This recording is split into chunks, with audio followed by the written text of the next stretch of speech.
Well, here we are back in a cave on the banks of the Dordogne River in France, thousands of years ago. And there's plenty of hair, as you can see, on the gentleman, but no hat and no hairdo to speak of. That hair is really interfering with his business. Nearby, the cave woman, his wife, is grilling a fish over an open fire. Now, the caveman is very plainly bothered by that hair that is growing so plentifully on his head in all directions. Suddenly, he looks over toward the fireplace and he sees the surviving backbone of a fish that has been eaten. And it gives him an idea.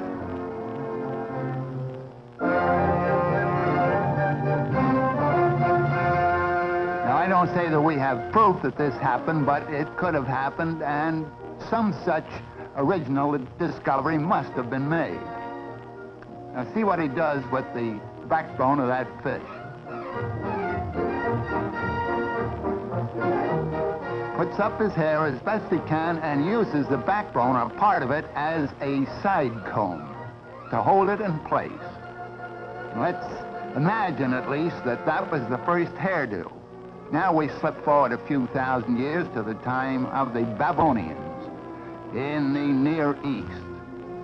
See what kind of hairdos they had. Well, they not only curled their hair, but they curled their beards, too. It was a religious rite with them. Now we go over to the land of the Egyptians, about 2,500 years B.C., and notice a change. They shaved their heads completely, and they shaved their beards, too. But they wore an artificial beard made out of wood or horn or some such material.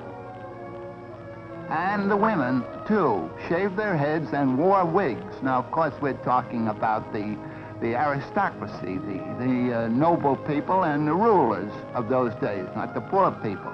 And here's an Egyptian woman with the kind of imitation hair or wig that was worn by the high-born ladies of those days.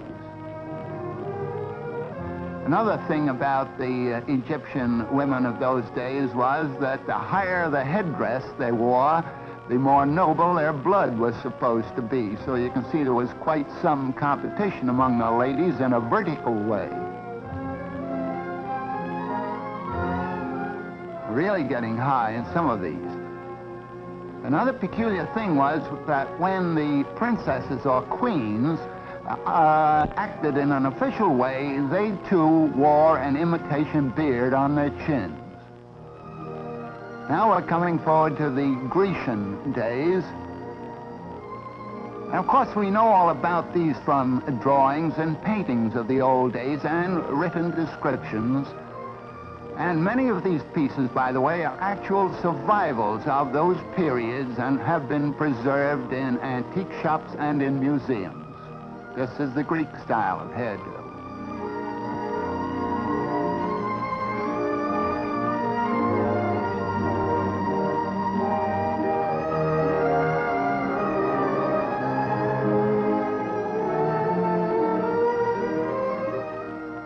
Of course, at all ages, a scarf was often used as a covering for the hair, with or without a hat on top of that. Now we're coming forward to the Roman days. There is a Roman painting, and a peculiar place for it. It's on the bald sconce of a Roman. And here we have one of the Roman ladies of the court of Augustus Caesar. And this is the kind of wig that she wore. A very dark wig. Now she sees her handmaiden there with a very blonde head of hair and plentiful, and she decides to change her mind and get a blonde wig. Whereupon the poor handmaiden has her hair cut off and made into a wig for the patrician Roman lady. Here we see her now with a blonde wig.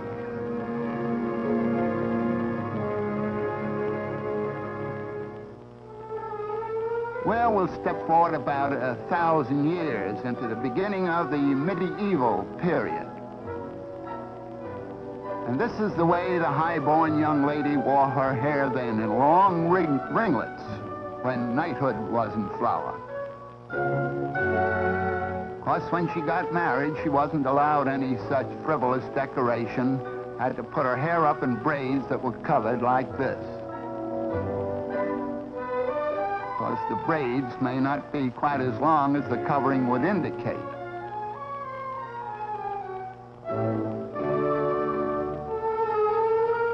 Just a little added decoration.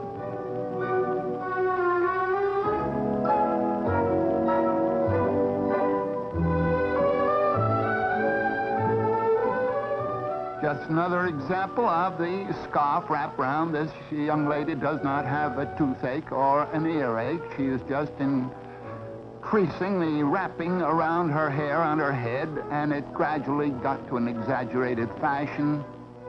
More and more of the face and hair were concealed until we got to this type, which became popular in Brittany, in France, hundreds of years ago. And then we had also in medieval days a sort of dunce cap idea. And once an idea was formed, why, they carried it out to the extreme. So here we have the double dunce cap, and even further the triple and quadruple dunce cap idea.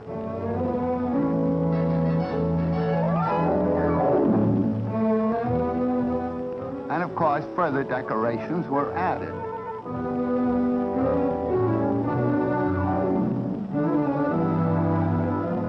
This is a millinery display of the medieval period. Now we come to what I call the antler type of hat. Looks something like the spread of antlers of a water buffalo or some African gazelle.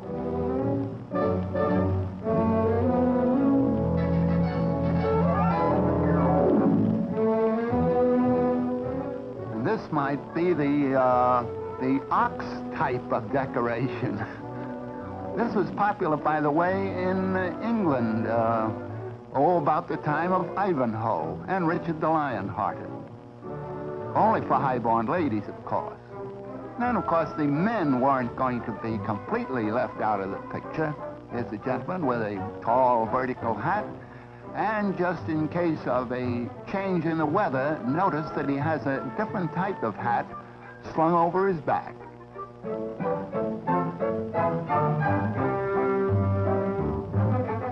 Well, we're coming down through the ages a little bit, but not making much progress in the millinery department. This chap has a whole counter's worth of cloth on his head.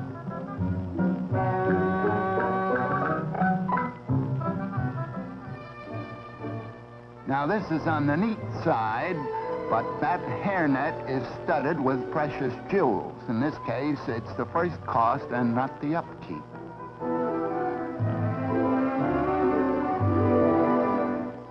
Here we have what is often called the Holbein type of hat, because that famous painter gave us many canvases with models wearing that kind of picture hat.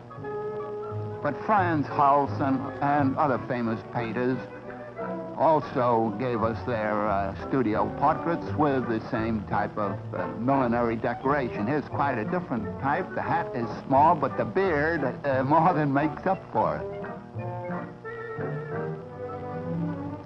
Now, this is really neat.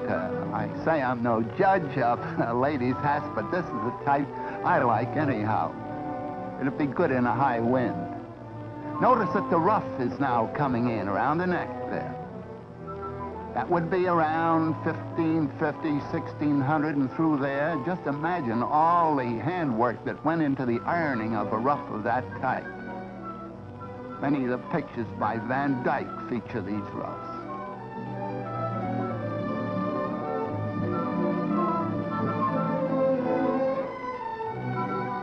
Here we're going into the vertical decoration again. You notice how it switches from the horizontal to the vertical and back again. High, low. Oh, and also we are coming into the corseted era, and in some of those old days they actually wore iron corsets. Of course, the whaling captors soon relieved the iron of its duty by bringing in the whalebone. This is just a simple country costume. I'm glad to say they've relaxed on that iron stuff. And here we have a lace bodice and a straw hat.